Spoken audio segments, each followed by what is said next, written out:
2008 Chevy Express. This is my third attempt at trying to make this video because the phone calls just don't stop and the phone was buzzing, so the camera couldn't even respond. So 2008 Chevy Express, come in here. I think I got the key on, right? Nope. Let me jiggle it. There we go. Codes menu, display codes, DTC display, heated control circuit code, heated control circuit code, heated control circuit code, insufficient activity. Okay, all that's great, fine, dandy. Here's how we're going to do some quick testing here.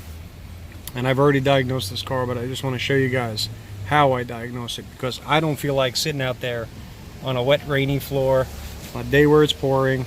So this is how I do my testing. Data display, go into sensor data. We're going to have, alright, I already customized my list on the first 2 attempts of this video. So I have up here right now our upstream O2 sensor amperages for the heater circuit and our downstream O2 sensors. That's what I'm going to have on the screen. When I sit there and I crank this over, you'll see that all 4 are commanded on, but look at bank 1, sensor 1, heater amperages at 0. Alright, now it is connected. The O2 sensor here, bank 1, sensor 1, bank 2, sensor 1. They're both connected, but we have 0 amps on there. Right? So this is how I do my testing. I'm going to use this scan tool on the test light, and that's about it.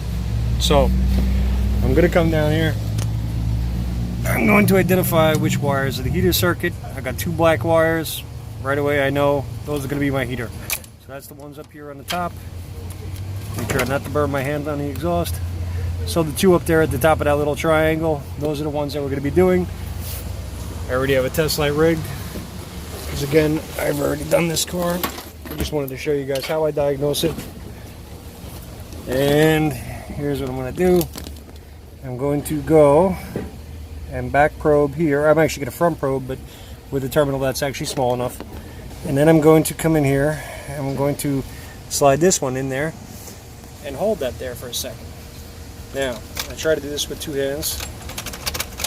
First, let me just jiggle this GM godforsaken ignition switch.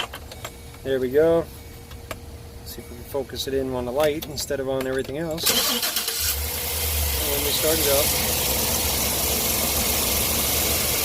one of our terminals here isn't making contact because we had, there we are.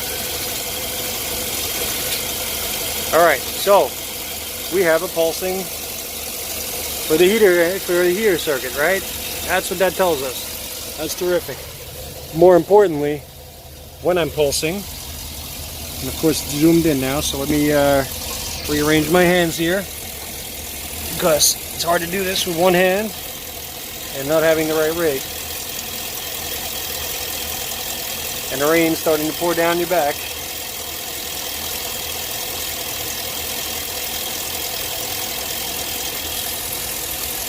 Let's get that in there. And I'll have to hold it.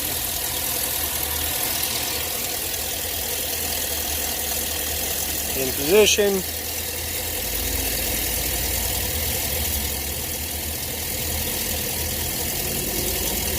Okay.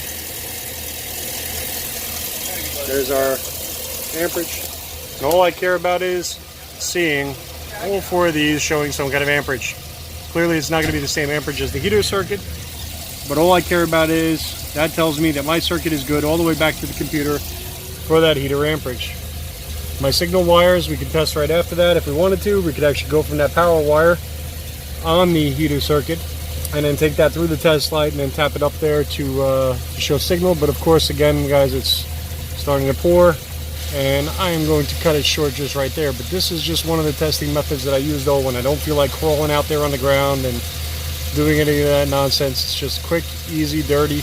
This can be done on pretty much anything. So if you have access to that O2 sensor, that's really all you need.